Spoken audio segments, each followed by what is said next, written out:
l'exercice 2 intitulé la méthode de Héron.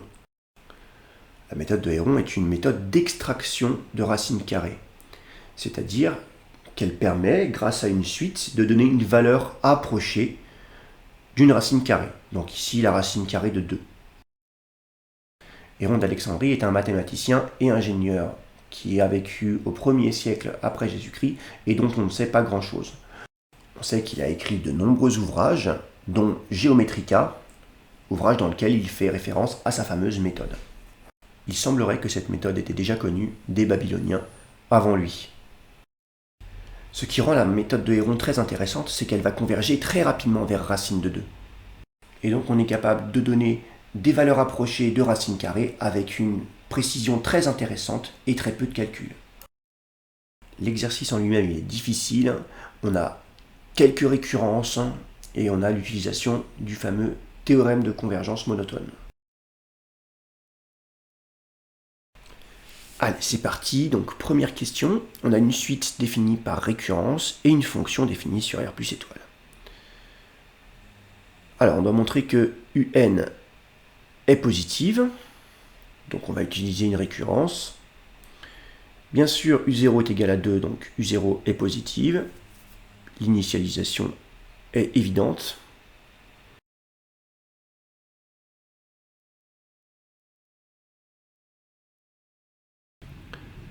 Deuxième étape de notre démonstration par récurrence, l'étape d'hérédité. Supposons qu'il existe un entier n pour lequel un est strictement positif. On va devoir démontrer que cela implique forcément que un plus 1 est strictement positif. Bien sûr, si un est strictement positif, un sur 2 est strictement positif, et l'inverse de un est strictement positif. Donc la somme un sur 2 plus 1 sur un est strictement positif, un plus 1 est strictement positif. Pour bien réussir votre récurrence, écrivez soigneusement vos hypothèses. Donc là, par exemple, comment est définie la suite un. Et l'hypothèse de récurrence, donc là, par exemple, un strictement positif. Et la conclusion, donc, que un plus 1 est strictement positif.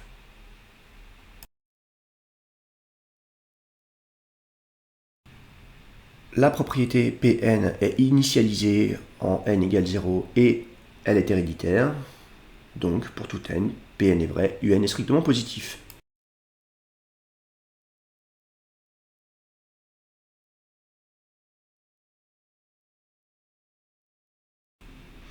Deuxième question, montrons que pour tout n entier naturel, un moins racine de 2 est positif. Là, tel qu'est posée la question, on pourrait avoir envie de faire une récurrence, mais là, non.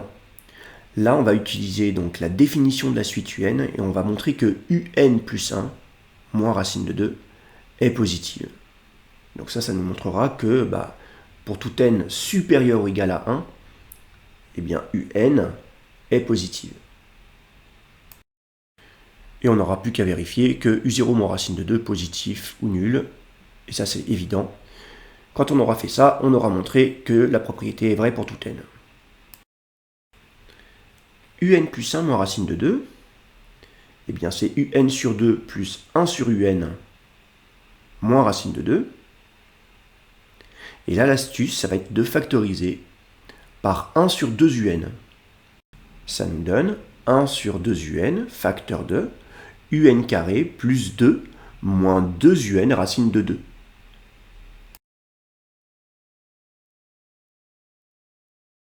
Prenez bien votre temps à essayer de faire des pauses et de rédiger les questions par vous-même. Ce qu'on vient d'écrire, on peut le factoriser, c'est une identité remarquable. Un plus 1 moins racine de 2 est égal à 1 sur 2 un, facteur de un moins racine de 2, le tout au carré. Maintenant, on a un produit de deux facteurs positifs. 1 sur 2 un est strictement positif, et un moins racine de 2, le tout au carré, est positif ou nul. Donc un plus 1 moins racine de 2 est positif ou nul.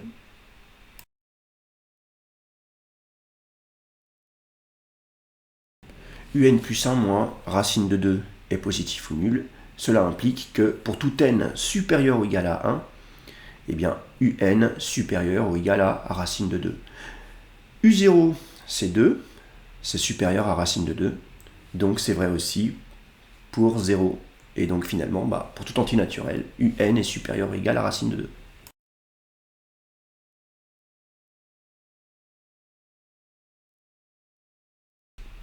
Troisième question, démontrons que la suite un est décroissante. Alors, quand on a ce genre de questions, en général, on essaye de faire la différence entre un plus 1 et un. On va essayer de montrer que c'est négatif.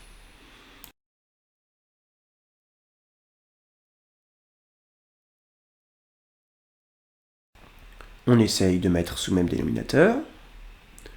Ça nous donne 2 moins un carré, le tout sur 2un. Et on factorise à nouveau. Le numérateur est une identité remarquable. C'est racine de 2 moins un multiplié par racine de 2 plus un. Voilà, en général, on essaye de toujours factoriser pour étudier le signe du produit. Racine de 2 plus un est positif comme somme de termes positifs. Et racine de 2 moins un va être négatif d'après la question précédente. Donc un plus 1 moins un est négative ou nulle. Et donc la suite un est bien décroissante.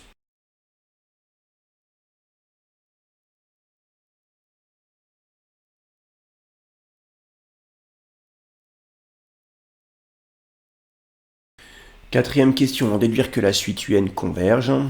Donc c'est toujours après avoir montré que la suite est décroissante et minorée, ou alors croissante et majorée.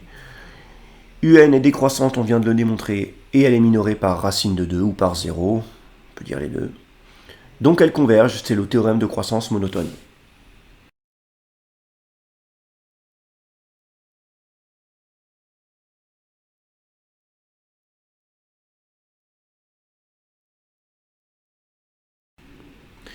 Alors, donc, on considère donc petit l la limite de la suite un en admettant que L égale à f de L. Déterminer la valeur de L. Alors on va devoir résoudre l'équation, bien sûr, L égale f de L, c'est-à-dire le point fixe de la fonction f. En réalité, c'est parce que un plus 1 et un ont la même limite, et que la fonction f est continue en racine de 2. Mais ça, c'est une autre histoire. Donc on admet ce résultat, résolvons l'équation.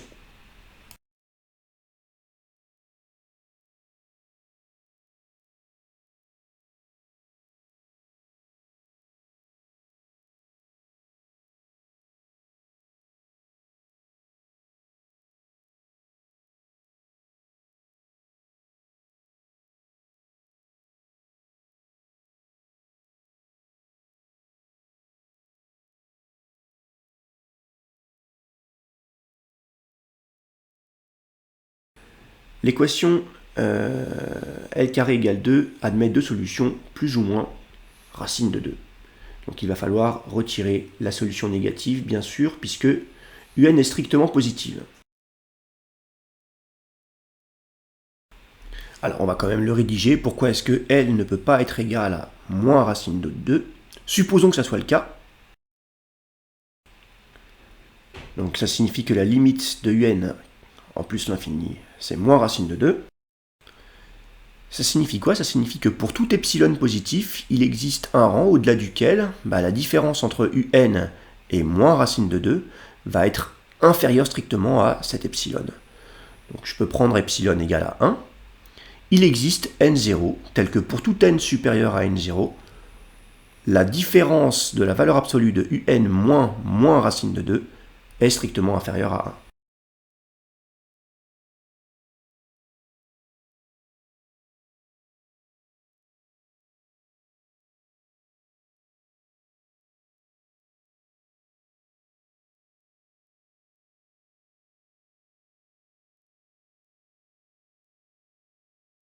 Cette dernière inégalité revient à dire que un est strictement inférieur à moins racine de 2 plus 1 est strictement supérieur à moins racine de 2 moins 1.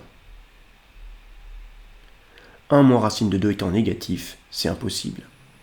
En fait, ce que je viens d'écrire, je viens d'essayer de rédiger proprement l'idée suivante, c'est que si un tend vers moins racine de 2, eh bien il y a des termes, il y a pour n suffisamment grand, eh bien un sera négatif. Et ça, c'est impossible.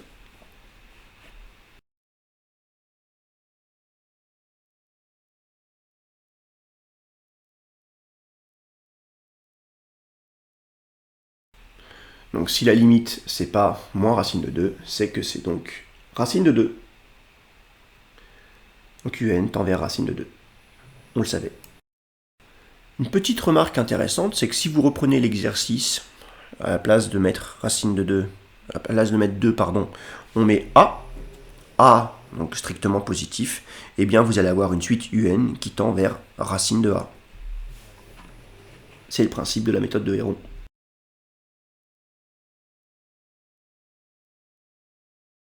Sixième question, alors on doit montrer une inégalité pour tout n. On va utiliser une démonstration par récurrence.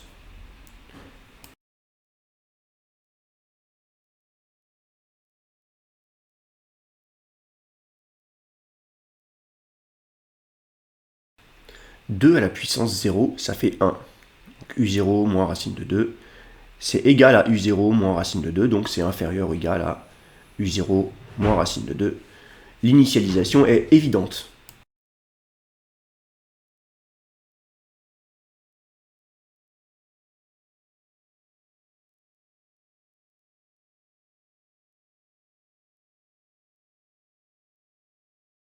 Pour l'hérédité, on va avoir un peu plus de travail. Supposons qu'il existe un entier n pour lequel cette inégalité est vraie. On va devoir montrer que cela implique que un plus 1 moins racine de 2 est inférieur ou égal à 2 racines de 2, facteur de u0 moins racine de 2 sur 2 racines de 2, le tout à la puissance 2 à la puissance n plus 1. On rédige bien toutes les hypothèses dont on dispose et l'hypothèse de récurrence, et on ne perd pas de vue ce que l'on souhaite démontrer, c'est-à-dire la propriété P indice n plus 1.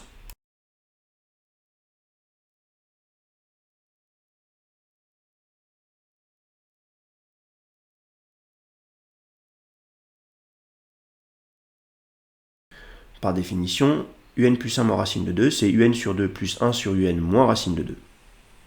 Pour exploiter l'hypothèse de récurrence, je vais utiliser ce qu'on a déjà démontré pour la question 2 tout à l'heure, quand on a démontré que un moins racine de 2 était positif. Donc on factorise par 1 sur 2 un.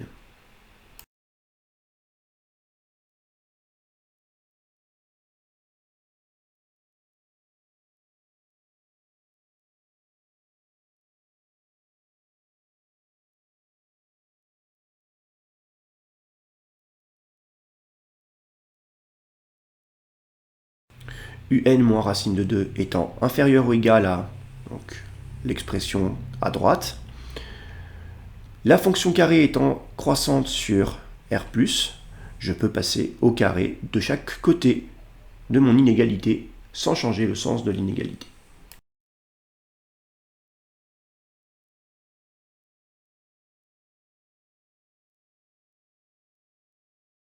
Donc je répète, j'exploite la croissance de la fonction carrée sur R+, je passe ici dans cette inégalité au carré, à gauche et à droite, sans changer le plus petit que en plus grand que.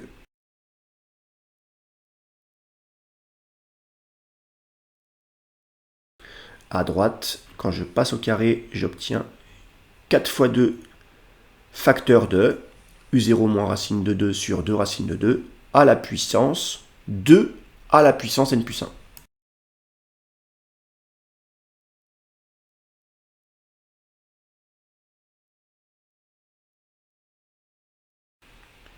Je multiplie par 1 sur 2un qui est strictement positif de part et d'autre de l'inégalité. À gauche, j'obtiens bien un plus 1 moins racine de 2.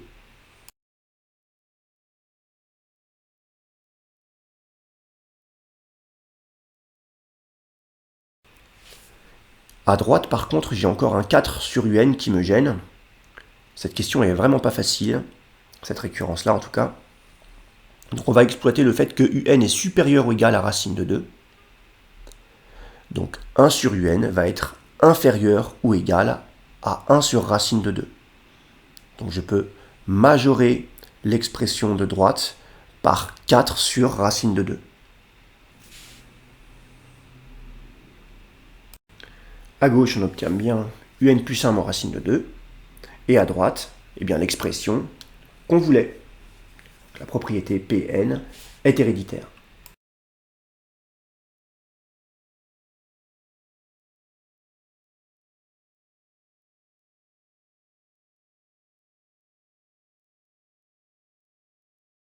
La propriété Pn étant initialisée en n égale 0 et héréditaire, pour tout n entier naturel, l'inégalité est vraie.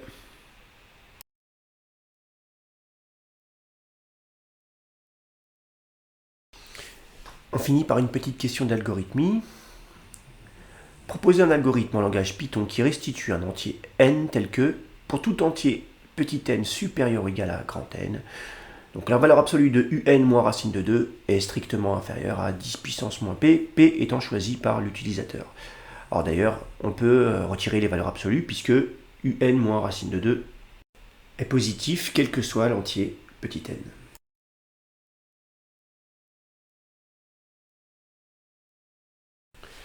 On vient de démontrer que pour tout entier naturel n, un moins racine de 2 est inférieur ou égal à 2 racines de 2 facteur de 2 moins racine de 2 sur 2 racines de 2, le tout à la puissance 2 à la puissance n. Donc du coup, si je prends n suffisamment grand qui vérifie donc 2 racines de 2 facteur de 2 moins racine de 2 sur 2 racines de 2, le tout à la puissance 2 à la puissance n, inférieur strictement à 10 puissance moins p, donc à 1 sur 10 puissance p, alors ça suffira à avoir un moins racine de 2 inférieur à 1 sur 10 puissance p. Je reprends. Si 10 puissance moins p majore une expression qui majorait déjà un moins racine de 2, alors 10 puissance moins p majore un moins racine de 2. On a une condition suffisante. D'accord ? Si l'expression 2 racine de 2 facteur de 2 moins racine de 2 sur 2 racine de 2 à la puissance 2 à la puissance n est inférieure strictement à 1 sur 10 puissance p, alors un moins racine de 2 est inférieur strictement à 1 sur 10 puissance p.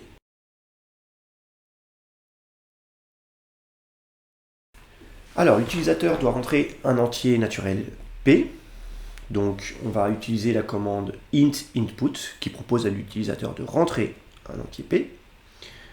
Ensuite, dans un algorithme, vous ne pouvez pas avoir la suite et l'indice en même temps. Donc on va devoir utiliser une variable u pour la suite et une variable n qui va donner l'indice. Donc là par exemple u0, j'ai une variable n qui indique que on regarde l'indice 0 et u qui va simplement donner le premier terme de la suite, donc u0. Ensuite, on va utiliser une boucle tant que. Donc tant que le majorant est supérieur à 10 puissance moins p, ça c'est ce qu'on ne veut pas. Donc tant que ça se produit, eh bien on va calculer les termes de ma suite jusqu'à ce que on sorte de cette condition. Donc jusqu'à ce que mon majorant devienne inférieur strictement à 10 puissance moins p. Là, la boucle s'arrête. On calcule les indices et les termes successifs de ma suite un jusqu'à ce qu'on sorte de la boucle. Ensuite, on utilise la commande print pour afficher donc la valeur de n et la valeur de u. Supposons par exemple que je veuille 4 décimales de racine de 2, donc je tape p égale 4, j'obtiens n égale 3, ce qui signifie que je devrais, si je veux 4 décimales de racine de 2, je devrais calculer u3. Je réitère l'expérience, donc si je veux 10 décimales de racine de 2, on se rend compte que seulement 4 calculs sont nécessaires, donc j'ai besoin de calculer u4 seulement. Allez, je termine avec 200 décimales de racine de 2. Supposons que je veuille au moins 200 décimales de racine de 2. On obtient n égale 9. Voilà, il me semble que c'est un sujet intéressant pour un grand oral, par exemple, si on décide de parler de suites et d'utilisation des suites pour approcher un nombre réel. Donc on peut compléter par exemple en parlant de suites qui peuvent converger vers pi ou vers e. Voilà, merci d'avoir regardé la vidéo. Travaillez bien.